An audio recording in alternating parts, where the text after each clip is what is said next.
நாளென் செய்யும் இனிதானென் செய்யும் இனி நாடி வந்த கோலென் செய்யும் கொடுங்கூற்றியன் செய்யும் குமரேசர் இரு தாளும் சிலம்பும் சதங்கையும் தண்டையும் சண்முகும் தோளும் கடம்பும் எனக்கு முன்னே வந்து தோன்றினே. உலகெங்கிலும் வாழ்ந்து கொண்டிருக்கும் கடவுள் அருள் டிவி நேயர்களுக்கு டாக்டர் சைதை ராஜாவின் அன்பான வணக்கங்கள். நாம் இப்பொழுது இந்த எபிசோடில் சனி பெயர்ச்சி பலன்கள் திருக்கணித பஞ்சாங்கப்படி நம்ம சொல்ல போகிறோம். சனி இது நாள் வரைக்கும் சனி பகவான் உங்களுக்கு கும்பத்தில் இருந்து மீனத்துக்கு 29/3/2025 மீனம் சென்று சஞ்சாரம் செய்கிறார்.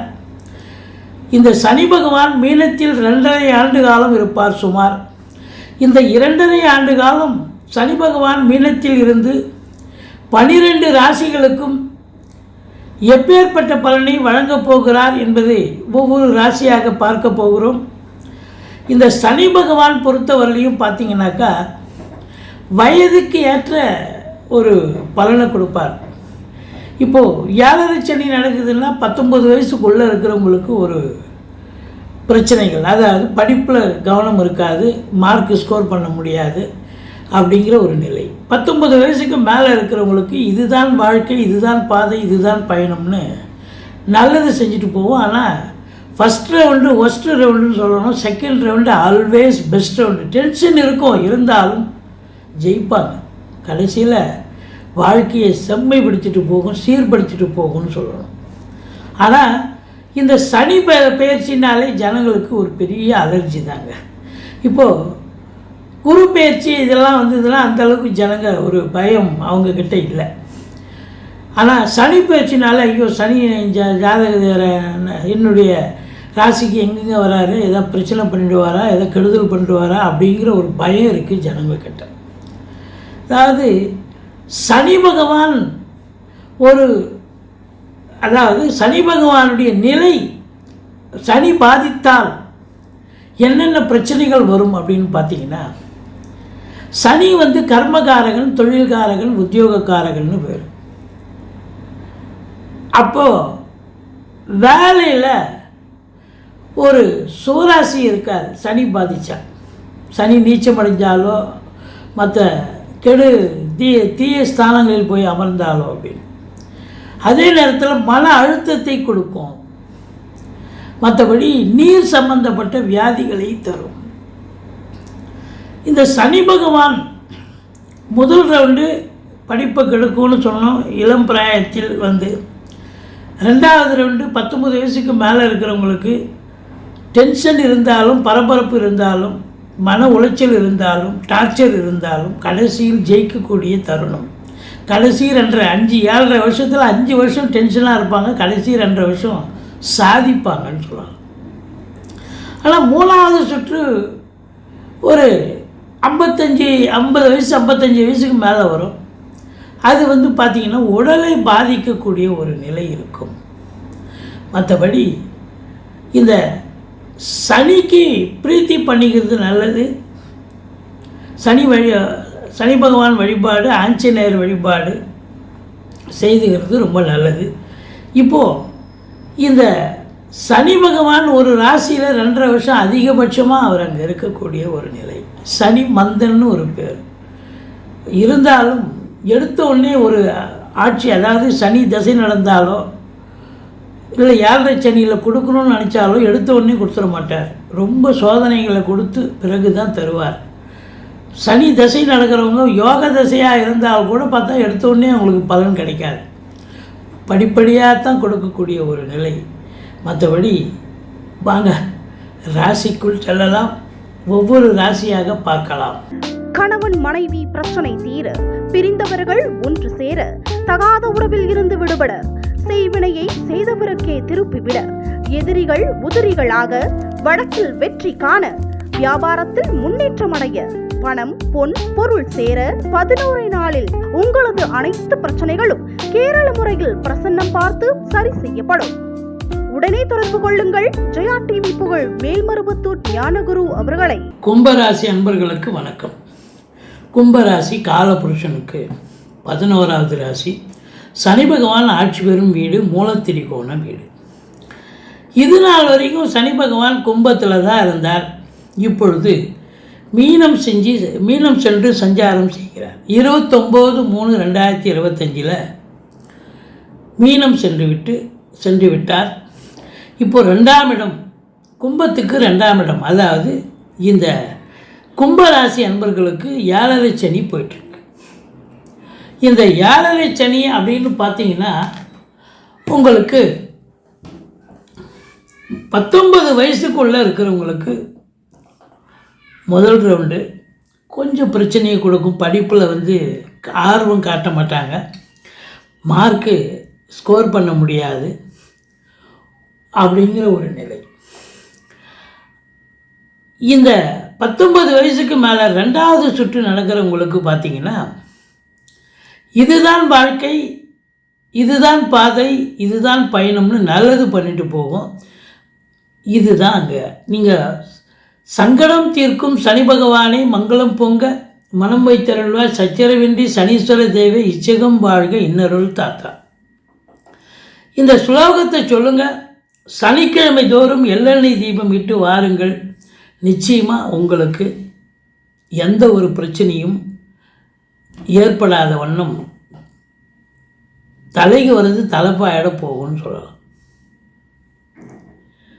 உங்களை பொறுத்தவரையிலையும் இந்த சனி பெயர்ச்சி, அதாவது இந்த கும்பராசியில் என்னென்ன நட்சத்திரங்கள் இருக்குது அப்படின்னு பார்த்தீங்கன்னா அவிட்டம் 3-4 பாதங்கள், சதயம், பூரட்டாதி 1-2-3 பாதங்கள் உள்ளடக்கி. இப்போது இந்த கும்பராசியில் பிறந்த அன்பர்களுக்கு சனி பகவான் சாதகமான 7.5 சனி போயிட்டுருக்குங்க. இது நாள் வரைக்கும் ஜென்ம சனி. இப்போது உங்களுக்கு அடுத்தது பாத சனியாக இருக்கிறது. முதல்ல விரைய சனி 2.5 வருஷம் ஆச்சு, இப்போ ஜென்ம சனி போச்சு, 5 வருஷம் முடிஞ்சிருச்சு, இப்போ 2.5 வருஷம் தான் இருக்குது. இந்த 2.5 வருஷம் க்ளோசிங் ஸ்டேஜ்ன்றதால 19 வயசுக்குள்ளே இருக்கிறவங்க படிப்பில் கொஞ்சம் மார்க்கு ஸ்கோர் பண்ண முடியாதுன்னு சொன்னோம். 19 வயசுக்கு மேலே இருக்கிறவங்களுக்கு இதுதான் வாழ்க்கை, இதுதான் பாதை, இதுதான் பயணம்னு நல்லது செஞ்சுட்டு போகும்னு சொன்னோம். சனி பகவானை பிரீத்தி பண்ணிக்குங்கன்னு சொல்கிறோம். அப்போது இந்த சனி பகவான் உங்களுக்கு வாக்கு ஸ்தானத்தில், குடும்பஸ்தானத்தில் இருக்கிறார். இந்த வாக்கு ஸ்தானம் அப்படின்னும்பொழுது ஒரு சொல் வெல்லும், ஒரு சொல் கொல்லும்னு பெரியவங்க சொல்லியிருக்காங்க. தெரியாமலா சொல்லியிருக்காங்க? அப்போது 2ஆம் இடத்துல சனி இருக்குதுன்னு சொன்னால் கொஞ்சம் ஜாக்கிரதையாக பேசணும். வாக்கினை தொழிலாக கொண்டு செயல்படக்கூடிய இந்த கும்பராசி அன்பர்கள், கும்ப லக்னத்தில் பிறந்த அன்பர்கள் ஜாக்கிரதையாக பேசணும். வழக்கறிஞர்கள், ஆசிரியர்கள், பேராசிரியர்கள், இலக்கியவாதிகள், சொற்பொழிவாளர்கள், மேடை பேச்சாளர்கள், ஜோதிட அறிஞர்கள், இவங்க அத்தனை பேரும் இன்னும் எவ்வளோ பேர் இருக்காங்க, வரையறுக்க முடியாது.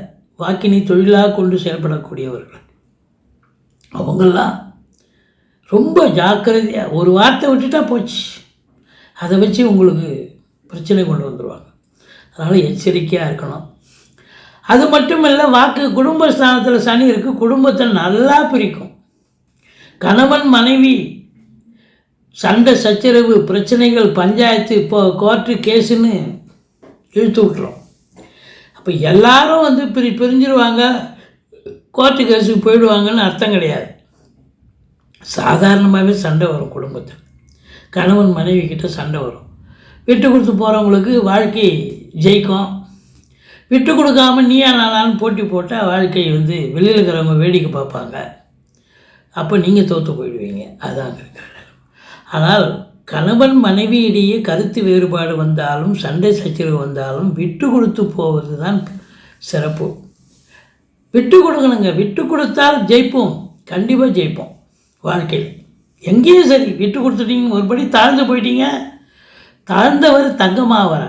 அந்த பழமொழியே இருக்குல்ல, தாழ்ந்தவர்கள் தங்கமாவார்கள்னுவாங்க. அது தாழ்ந்து போனால் தான் ரொம்ப சிறப்பு, எதையும் ஜெயிக்க முடியும், சாதிக்க முடியும் அப்படின்னு பெரியவங்க சொல்லியிருக்காங்க. அது 7.5 சனியில் யாராவது உங்களை திட்ட வந்தாலும் அடிக்க வந்தால் கூட நம்மளே இல்லை அப்படின்ற மாதிரி நீங்கள் சாதாரணமாக வந்துட்டீங்கன்னா கூட பிரச்சனை பாதிக்கு தானாக போயிடும்.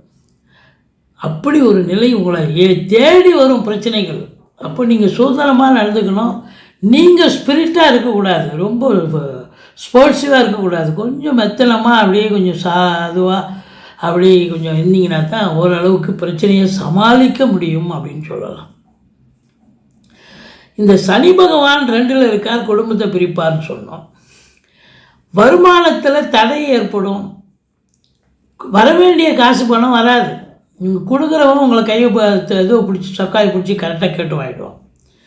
அதனால் இந்த கொடுக்கல் வாங்கல் பண்ணுறாங்க தெரியுங்களா, ஃபைனான்ஸையே தொழிலாக செய்கிறாங்க பாருங்கள், அவங்க இந்த 2.5 வருஷம் தொழிலை நிப்பாட்டிட்டு வேறு தொழிலுக்கு போனால் நல்லது. இல்லை சைலண்ட்டாக வீட்டில் இருந்தால் நல்லது. ஏன்னா கொடுத்தா வசூல் ஆகாது. 2ஆம் இடம் சனி, கொடுத்த பணம் வசூல் ஆகாது. அப்போது உங்களை பொறுத்தவரையிலையும் இந்த 2ஆம் இடத்துல சனி இருக்குது. அதனால் இது குடும்பத்தை பிரிச்சிடும். குடும்பத்தை மட்டும் கணவன் மனைவி இல்லை, மற்ற வீட்டுக்கு வரக்கூடிய விருந்தாளிகள், நட்பு வட்டாரங்கள், சொந்த பந்தம் எல்லாம் வீடே நல்ல சந்தோஷமாக இருந்த வீடு இப்போ பார்த்தா எப்போ பாரு சண்டைமயமாக இருக்குது. ஐயா யார் வந்தாலும் ஒரு சத்தம் கேட்குது இப்போ வீட்டில் அப்படின்ற அளவுக்கு பிரச்சனைகள் ஏராளமாக வரக்கூடிய தருணம் இது. நீங்கள் பிரச்சனை வந்தால் எச்சரிக்கையாக இருக்கணும், சாதுவாக இருந்திருக்கணும். சரி, பார்வை பலம் அப்படின்னும் போது 3ஆம் பார்வையாக 4ஆம் வீட்டை பார்ப்பார். தாய்க்கும் உங்களுக்கும் கருத்து வேறுபாடு வரும். இல்லைன்னா தாய்க்கு உடம்பு முடியாமல் போய் அடிக்கடி மருத்துவ செலவு இந்த 2.5 வருஷம் வைக்கும். போன மாதம் இல்லை, இந்த மாதம் மருத்துவ செலவு ஆகிப்போச்சு அப்படின்னு சொல்கிற அளவுக்கு ஆகும். இதையும் தாண்டி வண்டி வாகனங்கள் செலவு வைக்கும். நீங்கள் வீட்டு சாதாரணமாக உங்கள் ஓன் யூஸுக்கு வச்சுருக்கிற வண்டி வாகனமே இவ்வளோ நாளாக ஒன்றும் ஆகாது, நல்லா போயிட்டு இருந்தீங்க, இப்போ திடீர்னு பார்த்தா செலவு வைக்குதுங்க அப்படின்னு சொல்கிற அளவுக்கு இருக்கும். அவங்க வண்டி வாகனங்களை வச்சு பொழப்பு நடத்துவாங்க பாருங்கள். டாக்ஸி ஓட்டுறவங்க, இது ஆட்டோ ரிக்ஷா, மெட்ரோலர் வேனு, இல்லை பஸ்ஸு, லாரி, இப்படி ஜேசிபி, கனரக வாகனங்கள், இப்படி இதெல்லாம் வச்சு பொழப்பு நடத்தக்கூடியவர்களுக்கு பொழப்பு சவாரி கிடைக்குதோ இல்லையோ பாதியில் போய் நின்று போய் செலவு அதிகமாகும், மன உளைச்சல் ஏற்படும். எச்சரிக்கையாக இருந்து கொள்ள வேண்டும். அசையா சொத்துக்கள் இருக்கும். அசையா சொத்துக்கள் அப்படின்னும்போது உங்களுக்கு பார்த்திங்கன்னா ரொம்ப ஜாக்கிரதையாக தான் இருக்கணும். செலவு வைக்கும். டோர் போயிடுச்சு, ஃப்ளோர் போயிடுச்சு, மாற்றி கொடுங்க அப்படின்னு கேட்பாங்க. மாற்றி தான் கொடுக்கணும். இப்படி உங்களுக்கே உடம்பு முடியாமல் போகும். பிபி, சுகர் ஏறும். எச்சரிக்கையாக இருக்க வேண்டும். அடுத்தது பார்த்திங்கன்னா உங்களுக்கு 8ஆம் வீட்டை சனி பார்க்குறார். 8ஆம் இடத்தை சனி பார்க்குறார் அப்படின்னு சொன்னால் கண்டிப்பாக அசிங்கம், அவமானத்தை கொடுக்கக்கூடிய ஒரு தருணம். வாங்குகிற இடத்துல சரியாக இஎம்ஐ கட்ட முடியலன்னா ஒரு அசிங்கம் தானே, அவச்சொல் தானே. அதனால் அது மட்டும் இல்லை, இந்த கொடுக்கல் வாங்கல் மட்டும் இல்லைங்க, மற்ற விஷயங்களும் நிறைய இருக்குது. தேவையில்லாமல் போய் ஒருத்தருக்கு கையெழுத்து போட்டு அவங்களுக்கு ஜாமீன் போட்டு அவங்க கட்ட முடியலன்னா அதையும் சேர்த்து அந்த பலுவும் நீங்கள் சுமக்க வேண்டிய சூழ்நிலை. இல்லை யாரோ பண்ண தப்புக்கு நீங்கள் போலீஸ் ஸ்டேஷன், கோர்ட்டு, வம்பு வழக்குன்னு நீங்கள் போய் அலைஞ்சி உங்கள் துட்டு செலவு பண்ணி உங்கள் எனர்ஜியை செலவு பண்ணி, இதெல்லாம் தேவையில்லாத சூழல். அதனால் எச்சரிக்கையாக இருந்து கொள்ளுங்கள். அடுத்தவங்க நண்பர், உறவினர்னு அடுத்தவங்க இதுக்கு போகாதீங்க, பிரச்சனை ஜாஸ்தி ஆகிடும். சனி பகவான் 10ஆம் பார்வையாக 11ஆம் இடத்தை பார்க்குறார். அதனால் என்ன அப்படின்னாக்கா, எண்ணிய செயல் ஈடேறுவது கொஞ்சம் கஷ்டம், காலதாமதமாகும். அடுத்தது பார்த்திங்கன்னா, முதல் திருமணம் முறிவு ஏற்பட்டு 2ஆவது திருமணத்திற்காக காத்திருப்பவர்களுக்கு தசாபுத்தி சிறப்பாக இருந்தால் ஐடல் ஏற்கனவே பேசி முடிச்சிட்டிங்க, இல்லை லவ் அரேஞ்சாக இருந்தால் முடிச்சிடலாம். இல்லை பார்க்கலாம், இனிமேல் தான் பார்க்கணுன்னு சொன்னால் அது தடங்கள் ஏற்படும். மற்றபடி சில பேருக்கு பெரிய கம்பெனியை வச்சு, இன்ஸ்டியூஷன் வச்சு நடத்துவாங்க, லாபம் ஏற்றளவில் இருக்கும், கைக்கு வர்றது காலதாமதமாகும். ஏற்றளவில் லாபம் காட்டுது, கைக்கு வர்றதுக்கு கிரெடிட்டு தானே எல்லாமே இன்றைக்கி, கைக்கு வர்றது காலதாமதமாகும். சரி, இந்த சனி 2.5 வருஷம் இருந்து சனி பகவான் கெடுதலை செய்வார். பார்வை பலமும் ஸ்தான பலமும் சரியில்லை. சனி பயிற்சி சாதகம் இல்லை, பாதகம்னு சொன்னோம். மற்ற கிரகங்கள் எப்படி இருக்கின்றன இப்போ பாருங்கள், குரு பகவான் உங்களுக்கு 4ஆம் இடத்துல இருந்த குரு இப்போ 5க்கு போயிட்டார். சூப்பர். 5ஆம் இடத்துக்கு போன குரு உங்களுக்கு 9ஆம் இடம் 11ஆம் இடம் ராசியை பார்க்குறார். ராசியில் ராகு கேது பயிற்சி. ராகு ராசியில் இருக்கார். சாதாரணமாக ராசியில் ராகு இருந்தால் டென்ஷன் தான், பரபரப்பு தான், எதையுமே ஒழுங்காக செய்ய மாட்டீங்க, ஆசிலேஷன் மைண்டு இருக்கும், கெடுதலை தான் பண்ணுவார். அது நாகதோஷம்னு சொல்லக்கூடிய நிலை வந்துடும் இல்லையா? அது மாத்திரம் இல்லை, இப்போ குரு பார்க்குறாரு. இந்த 1.5 வருஷம் ராகு, அந்த 1.5 வருஷம் அங்கே இருப்பார் இல்லைங்களா? 1 வருஷம் குரு பார்ப்பார் மிதுனத்துலேருந்து. இப்போ ராகுவால் ஏற்படக்கூடிய பலன் தீய பலன் இல்லை, அது சுப பலனாக மாறிவிடும். வெளிநாடு வெளி மாநிலம் போகிறதா இருந்தால் போய் சம்பாத்தியம் பண்ணலாம் அப்படின்னு சொல்லக்கூடிய நிலை. இப்போ அடுத்தது, இந்த குரு ஏற்கனவே உங்களுக்கு 5ல் குரு கெஞ்சினாலும் கிடைக்காது, சூப்பர் அப்படின்னு சொன்னோம். அதுக்கப்புறம் 6ஆம் இடத்துக்கு குரு போனாலும் உச்சமடைவார். 2க்கும் 11க்கும் உடையவர் உச்சமடைகிறார் குரு அடுத்த வருஷம் 2026. அப்போ அதனுடைய பார்வை பலமும் சிறப்பாக இருக்குது. குரு பொறுத்தவரையிலையும் உங்களுக்கு மிக மிக சாதகம்.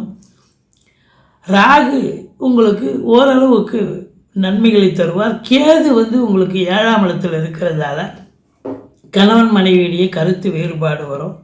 கேதுவுக்கு கீழ்பரம்பெல்லாம் இந்த மாதிரி காலகஸ்தி போய் பரிகார பூஜை பண்ணிக்கிங்க.